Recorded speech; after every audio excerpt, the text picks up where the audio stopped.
অনেক দিন পর আজকে একটু বাজারে গেলাম, কারণ অনেক দিন ধরে আমার পেঁপে দিয়ে মুরগির মাংস খেতে ইচ্ছে করতেছিল। আসলে আমার শরীরটা তেমন বেশি ভালো ছিল না, সেজন্য যেতে পারিনি। আসসালামু আলাইকুম, আশা করি সবাই ভালো আছেন। আলহামদুলিল্লাহ, আমরা বাসার সবাই ভালো আছি। তো এই যে সকাল সকাল বাজারে চলে গেলাম। তো এখানে আমি বাজার করে একদম বাসায় চলে আসলাম। আর আমি আজকে বাজার করছি, পেঁপে আনছি, একটা মিষ্টি কুমড়ো আনছি, তারপরে পটল আনছি, তারপরে একটা লাউ আনছি, ধনিয়া পাতা আনছি, শসা আনছি। আসলে পরিচিত দোকান তো সে যা মন চায় সব কিছু আমারই দিতে থাকে। আর আমি বলছিলাম যে আজকে পটল নেব না, কারণ পটলগুলো অনেক ছোট ছোট ছিল। আর আমার ছোট ছোট পটল কাটতে একদমই ভালো লাগে না। তো তারপর সে আমাকে এক পা পটল দিয়ে দিল। তার কি বলবো, কিছু বলার ছিল না। এদিকে আমি আবার রান্না বান্না করতেছিলাম, তো সাথে দেখলাম যে বিলাইটা শুয়ে রয়েছে। আর আমি তাকানে সে আমার দিকে তাকাইতেছে, তো আমি আবার তারে ডাকতেছিলাম, সেও আবার উপর দিকে তাকাইতে ছিল। এটা পাশের বাড়ি দোতলায় শোয়া ছিল বিলাইটা আর কি। তো এদিকে আমি মুরগির মাংস দিয়ে পেঁপে রান্না করব। তো এদিকে সব কিছু কেটে কুটে নিয়েছি, এখন ধুয়ে পরিষ্কার করে নেব। তো আর এক এক করে রান্না বসিয়ে দেব। আর এদিকে আমি পেঁয়াজ, মরিচ, কাঁচামরিচ, টমেটো, ধনেপাতা কেটে নিলাম। আর আমার জন্য একটু আলু ভাজি করব পটল দিয়ে। আমার কাছে পটল আলু ভাজি খেতে অনেক বেশি ভালো লাগে। আর পটল আলু তো মেহেরিমা ওরা খাবে না, আমি নিজে খাবো, তাই অল্প একটু ভাজি করব। এদিকে সব কেটে নিলাম, এখন পটল আলু ভাজি এগুলো ধুয়ে পরিষ্কার করে নেব। আর পেঁপেটাও একটু ধুয়ে নেব, মুরগির মাংসটাও ধুয়ে নেব, তারপর এক এক করে রান্না বসিয়ে দেব। আর মুরগির মাংসর ভিতরে পেঁপে দেওয়ার কারণে আমার কাছে পেঁপে দিলে বা লাউ দিলে মজা হয় মুরগির মাংস দিয়ে। তা আজকে আমার খেতে ইচ্ছে করতেছিল, সেজন্য রান্না করলাম। আর মেহেরি বা মাহির ওরা দুজনে একজনও খাবে না।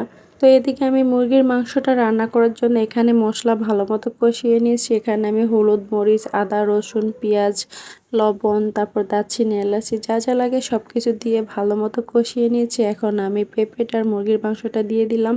ওখানে আমি এটা ভালো মতো কষিয়ে নেব, কারণ একদম কষানোর ভিতরে পেঁপেটাকে সিদ্ধ করে নেব, তাহলে ভালো হবে। আর আমি তেমন বেশি ঝোল রাখবো না, অল্প একটু রাখবো, কারণ যেহেতু মেহেরিমা খাবে না, ওরা শুধু ওই মাংসটুকু দিয়েই খাবে। আর পেঁপে তারপরে ভাজি এটি আমিই খাবো, কারণ ওরা ওই যে পটল ভাজি এগুলো পছন্দ করে না। আবার পেঁপে মেপে এগুলো মেহেরিমা খাবে না, অবশ্য আলু দিলে খাইতো। তো রান্না বসিয়ে দিয়ে এদিকে আবার ঘর গোছানোর জন্য চলে আসলাম। আর ঘরটা এত বেশি এলোমেলো হয়ে ছিল, কারণ মেহেরিমা মাহির ওরা নিচে খেলতে গেছিল। এই ফাঁকে আমি ঘরটাকে একটু সুন্দর করে গুছিয়ে নিলাম। আর যাদের ঘরে বাচ্চা আছে তারা তো অবশ্যই জানে ঘর গোছানো কত বড় একটা কষ্টের কাজ। ঘর গোছাইয়া 5 মিনিটের মতো রাখা যায় না, একটু পরেই সব কিছু এলোমেলো করে ফেলে। আর আমার ঘর গোছানো না থাকলে একদমই ভালো লাগে না। তো এদিকে আমার রান্না বান্না শেষ, এদিকে আমার ভাজি হয়ে গেছে, তারপরে মুরগির মাংস রান্না করা হয়ে গেছে। তো এখন আমি ভাত খেয়ে নেব, কারণ সকালে আজকে আমি তেমন কোনো নাস্তা খাই নাই, শুধু একটু চা বিস্কিট খাইছি। আমার অনেক খিদা লেগেছিল, সবার আগে আমি খেয়ে নিলাম, কারণ মেহেরিমা মাহির ওরা নিচে ও দাদুর ঘরে খেলতে ছিল। কারণ আমি খাবার খেয়ে তারপর মাহিরকে খাওয়াবো, কারণ মাহির খেতে অনেক লেট করে। তো খাওয়া দাওয়া শেষ করে বিকালে আবার মেহেরিমার মামা লুডুস পাঠাইছে দোকান থেকে, তাকে একটু লুডুস রান্না করে দেওয়ার জন্য। তো এইদিকে যেই লুডুস পাঠাইছে আমাদের সবারই হয়ে যাবে, কারণ বাসায় তো আর তেমন কেউ নেই, আমি মেহেরিমা, তার দাদু আর আমার 2টা ভাই আমার সাথে থাকে, আর তাদের জন্য। তো এদিকে আমি লুডুস সিদ্ধ বসিয়ে দিয়েছি, আর মাহির আমার কোলে আছে। আমি বললাম যে তুমি একটু নামো, আমি লুডুসটা রান্না করে নিই। সে তো কোনোভাবেই নামবো না, তার ঘুমে ধরছিল। তা আমি আবার বলতেছি যে তুমি একবারে লুডুস খেয়ে তারপর ঘুমাইও, এখন তোমার ঘুমান লাগবো না, তুমি একটু মোবাইল দেখো। তারপরে মোবাইল দিয়ে আমি তাকে বসিয়ে এদিকে লুডুস রান্না করার জন্য চলে আসলাম। তো এদিকে লুডুস আমার সিদ্ধ করা শেষ, এখন আমি এটাকে একটু পানি দিয়ে ধুয়ে নেব। আর এদিকে আমি অন্য চুলায় সব কিছু কষিয়ে নিয়েছি।